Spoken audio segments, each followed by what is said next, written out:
Ẹ kú dédé àsìkò yìí gbogbo ibi tí ẹ ti ń gbọ́ mi lé lóko tàbí lẹ́yìn òde, jẹ́ kí a gbàdúrà. Bàbá wa, olùfẹ́ wa, alátìlẹ́yìn wa, Ọlọ́run wa, aláàánú wa, olùpamọ́ wa. Àdúpẹ́ fún àánú ńlá láti arígbà tó júre tí ò wọ́pọ̀. Tẹ́tú jẹ́ ká fi rí ọjọ́rú mìíràn nínú oṣù kìíní ọdún tuntun. Ògo ìyìn àti ọlá ni fún orúkọ mímọ́ yín o. Ọlọ́run ẹ ṣeun fún àánú ńlá ńlá yìí o. Ọ̀rọ̀ tí a gbéyàwó lé ní kó ṣayé àti ọkàn wa ní rere, kó má ṣe lòdì sí wa ní ọjọ́ ìdájọ́. Torí tí a gbàdúrà lórúkọ Jésù Kristi Olúwa wa. Àmín, àmín orúkọ Jésù. Ìwé ọ̀run ṣíṣí tí a ti ọwọ́ olùṣọ́ àgùntàn yín náà kọ Adéjàre Adébóyè kọ. Èní ọjọ́rú ọjọ́ karùndógún oṣù kìíní. Àkòrí tí a ó gbéyàwó sọ pé dídá odi Jẹ́ríkò mọ̀ apá kejì. Dídá odi Jẹ́ríkò mọ̀ apá kejì. A mú àkọ́sórí wa nínú ìwé Kọ́ríńtì kìíní orí karùndógún ẹsẹ̀ ìkẹtàléníọgbọ̀n. Kọ́ríńtì kìíní orí karùndógún ẹsẹ̀ ìkẹtàléníọgbọ̀n. Kí a má ṣe tàn yín jẹ, ẹgbẹ́ búburú a máa ba ìwà rere jẹ́. Nígbà tí a mú bíbélì kíkà wá nínú ìwé Sámúẹ́lì kejì orí ìkẹtàlá ẹsẹ̀ ìkíní dé ìkẹrìnlá. Sámúẹ́lì kejì orí ìkẹtàlá ẹsẹ̀ ìkíní dé ìkẹrìnlá. A ó gé pépèpé nítorí àkókò wa. Ó sì ṣe lẹ́yìn èyí, Absalomu ọmọ Dáfídì ní àbúrò obìnrin kan tí ó ṣe arẹwà, orúkọ rẹ̀ a sì máa jẹ́ Támárì. Amnoni ọmọ Dáfídì sì fẹ́ràn rẹ̀ o. Amnoni sì bànújẹ́ títí ó fi ṣe àìsàn nítorí Támárì àbúrò rẹ̀ obìnrin, nítorí pé múńdíá ni. Ó sì ṣe ohun tí ó ṣòro ní ojú Amnoni láti bá a ṣe nǹkan kan.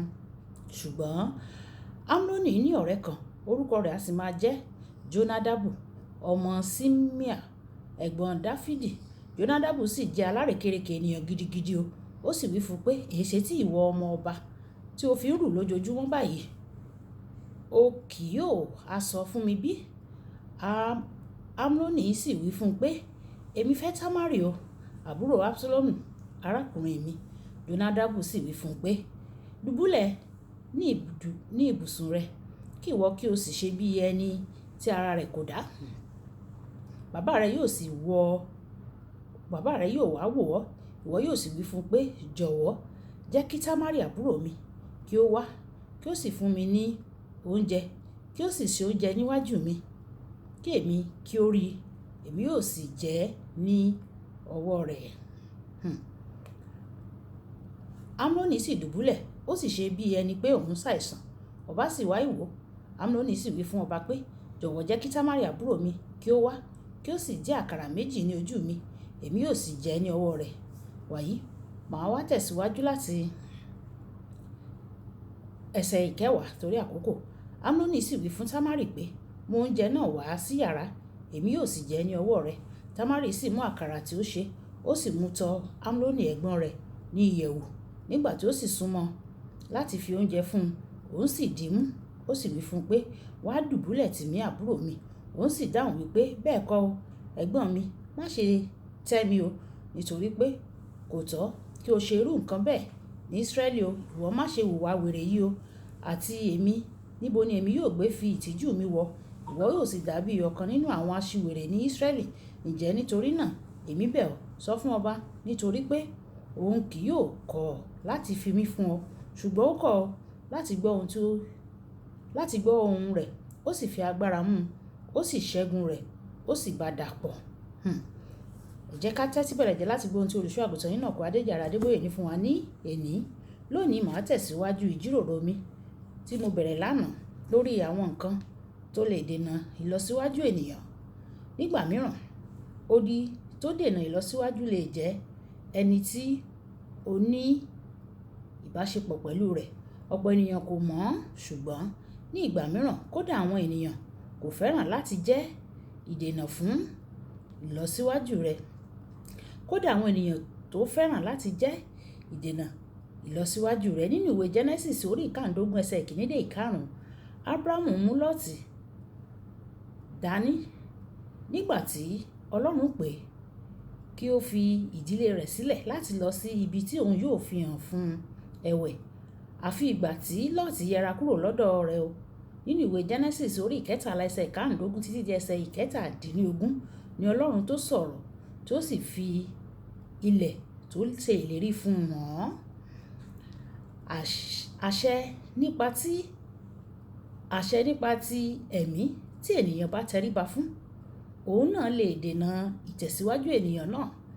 Ìwé àwọn ọba kìíní orí ìkẹtàlá ẹsẹ̀ ìkíní títí di ẹsẹ̀ ìkẹrìnléníogún. Ìdí nìyí tí o fi gbọ́dọ̀ farabalẹ̀ yan ẹni tí yóò jẹ́ bàbá rẹ tàbí olùtọ́ rẹ nípa ti ẹ̀mí pẹ̀lú ìtọ́ni ti ẹ̀mí mímọ́. Ìwé Jòhánù orí ìkàndógún ẹsẹ̀ ogún ó sọ pé ẹni ẹrú kò lè jẹ́ olúwa rẹ̀ lọ. Ẹnikẹ́ni tí o bá yàn láti jẹ́ olúwa rẹ yóò sọ bí wàá ṣe rìn jìnnà tó nínú ayé.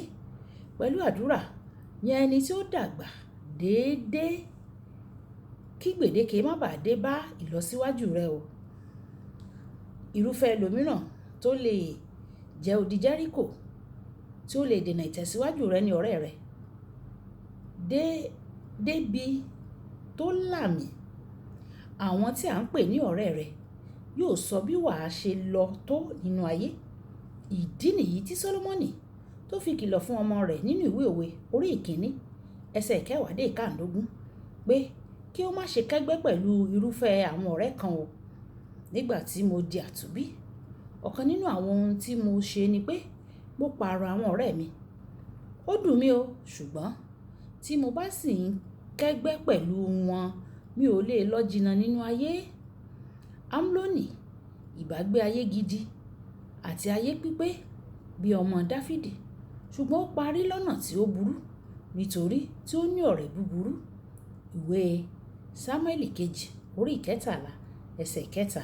Bíbélì wípé ṣùgbọ́n Amnoni ní ọ̀rẹ́ kan, orúkọ rẹ̀ a máa jẹ́ Jónádàbù. Àwọn ènìyàn kan wà tó ṣe bí ọ̀rẹ́, ṣùgbọ́n wọ́n dàbí odi Jẹ́ríkò. Tí o bá ní irúfẹ́ àwọn ọ̀rẹ́ bẹ́ẹ̀, jìnnà sí wọn nítorí ọ̀tá ìlọsíwájú ni wọ́n o. Tí o bá ní ọ̀rẹ́ tí ó ń ṣe àbòsí nígbàkúgbà pẹ̀lú rẹ, ṣùgbọ́n ẹ kì í jọ gbàdúrà tàbí kí ẹ jọ ka Bíbélì papọ̀, irú ọ̀rẹ́ bẹ́ẹ̀ yóò jẹ́ ìdènà sí ìlọsíwájú rẹ. Tí o bá ní ọ̀rẹ́ tí àmọ̀ràn rẹ̀ kì í sábà bá Bíbélì mu tó máa ń tako Bíbélì, tó máa ń sì ń lù ọ́ ní ọ̀gọ ẹnu láti dín ìfarajìn rẹ sí Ọlọ́run kù, irú àwọn ọ̀rẹ́ bẹ́ẹ̀ jẹ́ odi Jẹ́ríkò láàrin ìwọ àti ìfẹ́ Ọlọ́run. Olùfẹ́, jọ̀wọ́ sá fún irú àwọn ọ̀rẹ́ bẹ́ẹ̀ o. Kókó àdúrà: Baba, ràn mí lọ́wọ́ láti yẹra fún àwọn ọ̀rẹ́ tí yóò dènà ìlọsíwájú mi nínú ayé ní orúkọ Jésù. Ẹ jẹ́ á sọ pé bàbá mi, Olúwa jọ̀wọ́ ràn mí lọ́wọ́ o láti yẹra fún àwọn ọ̀rẹ́ tí yóò dènà ìlọsíwájú mi nínú ayé, tí yóò dènà ìbáṣepọ̀ mi pẹ̀lú ìwọ Ọlọ́run. Ràn mí lọ́wọ́ láti yẹra fún irú àwọn ọ̀rẹ́ búburú bẹ́ẹ̀. Olúwa yóò sì ràn wá lọ́wọ́ ní orúkọ Jésù. Ọlábùkọ́lá Ayako ní orúkọ mi. Ẹ máa bá mi like, ẹ máa share, ẹ máa comment nípa ẹ̀ kí àwọn ènìyàn kí wọ́n lè jẹ àǹfààní ọ̀rọ̀ ṣíṣí Yorùbá. Ó dàbọ̀.